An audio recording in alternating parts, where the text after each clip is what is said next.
चांगली माती ही चांगल्या शेतीचा महत्त्वपूर्ण घटक आहे. केंद्र सरकारद्वारे पिकांची काळजी कशा प्रकारे घ्यावी याबद्दल वेळोवेळी मिळणाऱ्या सूचना आणि तयार केलेली यंत्रणा यामुळे शेतकरी बांधव मोठ्या प्रमाणावर लाभान्वित होत आहे. याशिवाय सॉइल हेल्थ कार्ड अर्थात मृदा आरोग्य कार्ड देखील शेतकऱ्यांना अधिकच मदतीचे ठरले आहे. विकसित कृषी संकल्प अभियानाच्या पहिल्या टप्प्यात शेतकऱ्यांना मोठ्या प्रमाणात लाभ झाला. दुसरा टप्पा नुकताच केंद्रीय कृषी आणि शेतकरी कल्याण आणि ग्रामीण विकास मंत्री शिवराज सिंग चौहान यांच्या नेतृत्वाखाली सुरू होणार आहे. ही मोहीम पूर्वी खरीप पिकांवर केंद्रित होती आणि आता रबी पिकांसाठी देशातील कृषी शास्त्रज्ञ या मोहिमेद्वारे गावांना भेटी देणार आहे. दरम्यान नागपूरच्या राष्ट्रीय मृदा सर्वेक्षण आणि भूमी वापर नियोजन केंद्राद्वारे या बाबतीत मोठ्या प्रमाणावर शेतकऱ्यांना मदत करण्यात येत आहे. शेतकरी अनुकूल सल्ले दिले जात आहे. याच केंद्राचे प्रधान वैज्ञानिक डॉक्टर महेंद्रसिंग रघुवंशी यांनी हवामान बदल आधारित विदर्भात घेण्यात येणाऱ्या पिकांबद्दल माहिती दिली आहे. शेतकऱ्यांनी कुठलं पीक घ्यावं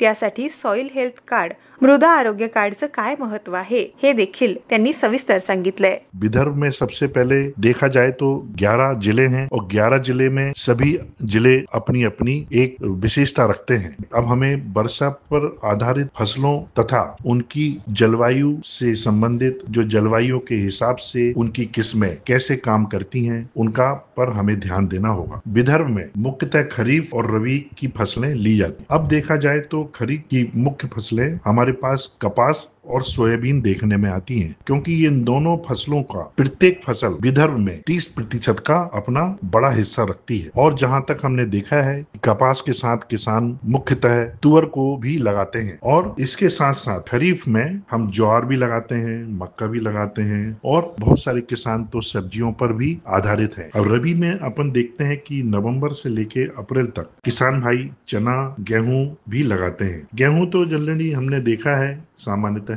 देखा है कि लोग अपने खाने के लिए ही उगाते हैं, क्योंकि यहाँ पर पानी पर आधारित फसलों का ज्यादा ध्यान दिया जाता है. जो चने बिना पानी के और कम मृदा के नमी के रहते वो ये चना की फसलें लेते हैं. विदर्भ में हमारे पास अमरावती, नागपुर, वर्धा और अकोला में 2 लाख हेक्टेयर में हमारे कुछ खट्टे फसलों जैसे हमारे सिट्रस अपन संतरा बोलते हैं, मौसम्बी बोलते हैं, उसका क्षेत्र 2,10,000 हेक्टेयर माना जाता है. अब यदि हम जलवायु पर आधारित यदि फसलों की किस्मों की बात करते हैं तो सबसे पहले हमारे दिमाग में कपास आता है. आपने देखा होगा हमारे नागपुर में स्थित कपास का भी भारतीय कृषि अनुसंधान परिषद का एक बहुत ही अच्छा केंद्र है, रिसर्च इंस्टीट्यूट है जो वर्धा रोड पर स्थित है. और पीडीकेवी एक हमारी विद्यापीठ है जो सामान्यतः सभी किसानों के लिए बहुत ही अच्छा काम कर रही है. हम कपास की जो मुख्यतः किस्में हैं उसका मैं बताता हूँ. पीडीकेवी धावल AKH095, AKH081, इसको आजकल किसान जो AK081 है इसको हाई डेंसिटी प्लांटेशन मतलब बहुत ही सघन मात्रा में लगाने के लिए खेत में उपयोग कर रहे हैं. इससे बहुत सारे किसानों को फायदा भी हुआ है. दूसरी जो किस्म है DHY0286, PKV रजत, AKH8828, AKH9916, PKV हाइब्रिड 2, ये बहुत ही अच्छी फसलें हैं जो गवर्नमेंट के द्वारा अप्रूव भी की गई हैं.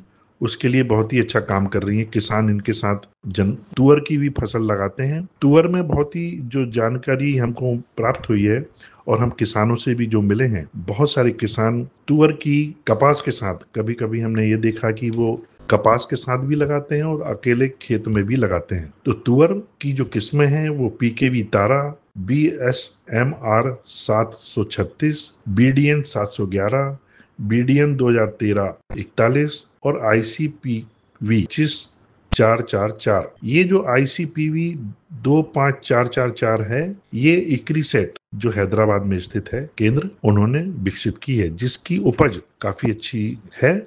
18 से 20 क्विंटल पर हेक्टेयर के हिसाब से 176 दिन में की अवधि की फसल है जो बहुत ही अच्छे से किसानों को फायदा पहुंचा रही है.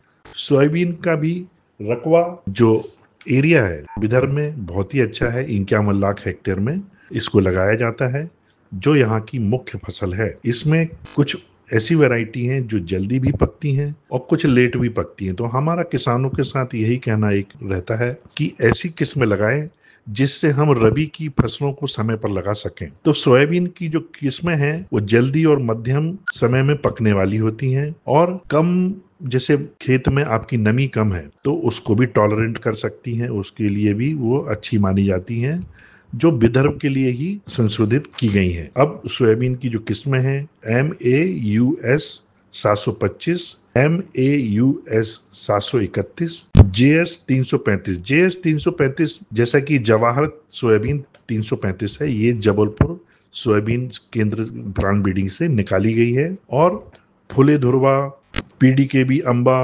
पूर्वा, फुले संगम, ये हम जब किसानों से मिलते हैं तो ये बहुत ही अच्छा काम कर रही हैं। PDKB, येलो गोल्ड, PKB की जो एक और वैरायटी है फुले राजेश्वरी, अंकुर, ऐसे करके बहुत सारी उनकी किस्में हैं।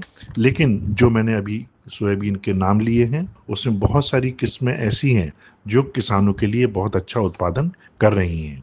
ज्वार जो हमारे यहाँ की बहुत ही मुख्य फसल है, जो किस्में हैं वो CSB 20, PKB 801, M35, वसुधा और रेवती, ये सब बहुत ही अच्छी किस्में हैं जो हमारे विदर्भ के लिए मानी जाती। किसान सभी दुकानों की तरफ भाग रहे हैं, हमारे खेत में कितना फर्टिलाइजर डालना चाहिए, इन सब के लिए जानकारी हमारे पास रहती है। और जानकारी के साथ साथ हमने देखा है कि प्रधानमंत्री कार्यालय से भी, प्रधानमंत्रियों ने भी ये बताया है कि सॉइल हेल्थ कार्ड, मृदा का जांच होना बहुत जरूरी है।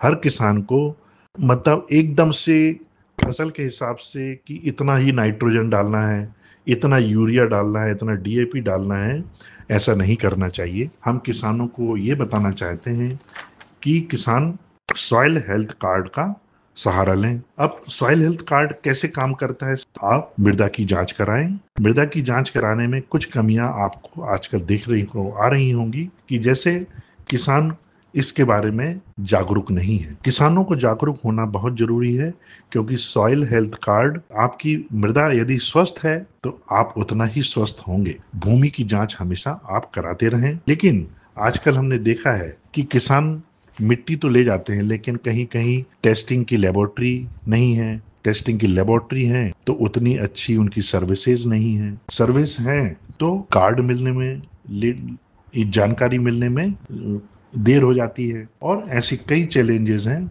कि किसान को समय पर ये जानकारी नहीं मिल पाती है। इसलिए किसान को 2 महीने पहले से अपनी मृदा की जांच करा लेना चाहिए, क्योंकि आजकल क्या हो गया है, कार्ड का डिस्ट्रीब्यूशन होता है, किसानों को ये जानकारी भी होना बहुत जरूरी हो गया है।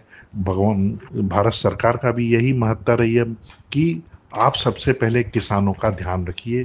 किसानों को फसल लगाने से पहले ही मृदा की जानकारी, किस्मों की जानकारी, जलवायु की जानकारी मिलना बहुत ही महत्वपूर्ण हो जाता है।